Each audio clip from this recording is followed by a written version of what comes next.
শেষের পর্যায়ে আছে আমাদের আজকের এই প্রধান আকর্ষণ প্রধান এই সবার সম্মানিত সভাপতির বক্তব্যের মাধ্যমে আমাদের শেষ হচ্ছে ইনশাআল্লাহ। সভাপতির বক্তব্য নিয়ে আসছেন আমাদের সকলের সুপরিচিত, সবাই চিনি ইনশাআল্লাহ, আমাদের প্রিয় ভাই, আমাদের এই এলাকার একজন স্বনামধন্য ব্যক্তিত্ব আলহাজ আসাদুল হক মামুন সাহেব, যাকে আমরা আশেপাশে তামান্না হিসেবে সকলেই চিনি। তামান্নার কর্ণধার, তামান্না ডিরেক্টর জনাব আসাদুল হক মামুন সাহেব তার সভাপতির বক্তব্য রাখার জন্য বিনয়ের সাথে অনুরোধ করছি।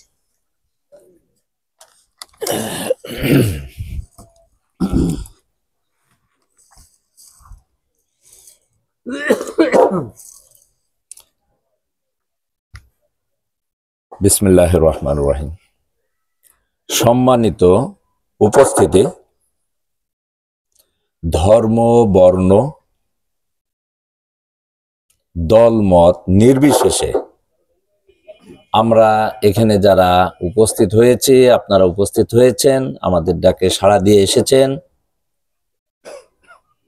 আমাদের মেহমান সহ আপনারা যারা সামনে আছেন সকলকে আন্তরিক অভিনন্দন, মোবারকবাদ ও সালাম। আসসালামু আলাইকুম রহমতুল্লাহি ওয়া বারাকাতুহু। আপনারা সবাই ভালো আছেন তো? আপনারা সবাইকে আমাকে চিনেন? সবাই চিনেন না, হয়তো নামে চিনেন, একটু পার্ক আছে সে কারণে। আমিও আপনাদেরকে সবাইকে একবার ফেস টু ফেস চিনি না।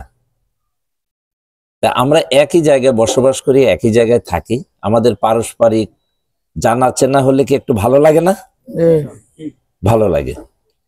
তাই আমরা যদি পারস্পরিক পরিচিতি হই, এই যে এতগুলো ভাই আমরা একত্রে এক জায়গায় হয়েছি, এই সময়টা একটু ভালো লাগার সময় না?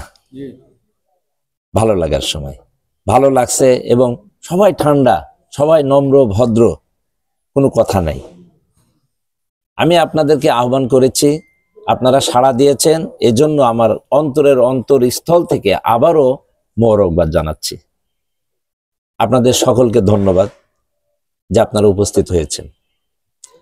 এই উপস্থিত হওয়ার পিছনে যে কাজটা, সেটা হলো আমরা বিভিন্ন পেশার মানুষ, আমাদের সমাজে সামাজিক একটা মর্যাদা আছে না?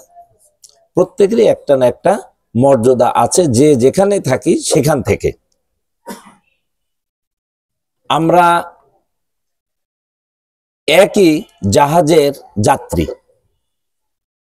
ধরুন এখান থেকে এই জাহাজটায় আমরা বঙ্গোপসাগর পেরিয়ে সুন্দরবনে যাব। এখন আমাদের সবারই লক্ষ্য উদ্দেশ্য থাকবে জাহাজটা কোনো কারণে ক্ষতিগ্রস্ত যেন না হয়। যদি ক্ষতিগ্রস্ত হয় তাহলে আমরা কেউ সুন্দরবনে পৌঁছাতে পারবো না। পারবো?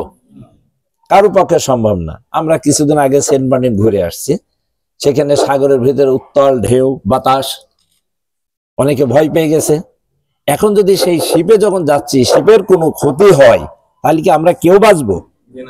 কেউ বাঁচবো না, সবাই মারা যাবো, তা সে যে যে লেভেলেরই হোক না কেন, ঠিক না? তা আমরা একটা জাহাজের যাত্রী, আমরা এই জাহাজে চড়ে আমাদের জীবনের সময়টাকে পার করব। এই জন্য আমাদের দরকার সবার মিলে মিশে থাকা, এবং এই জাহাজটার জন্য ক্ষতি না হয়। অর্থাৎ এই বাংলাদেশ ভূখণ্ড একটা ছোট্ট একটা জাহাজের মতন, তাই না? বিশাল দুনিয়ার ভিতরে বাংলাদেশ কতটুকু? ছোট্ট একটু জায়গায়। সেই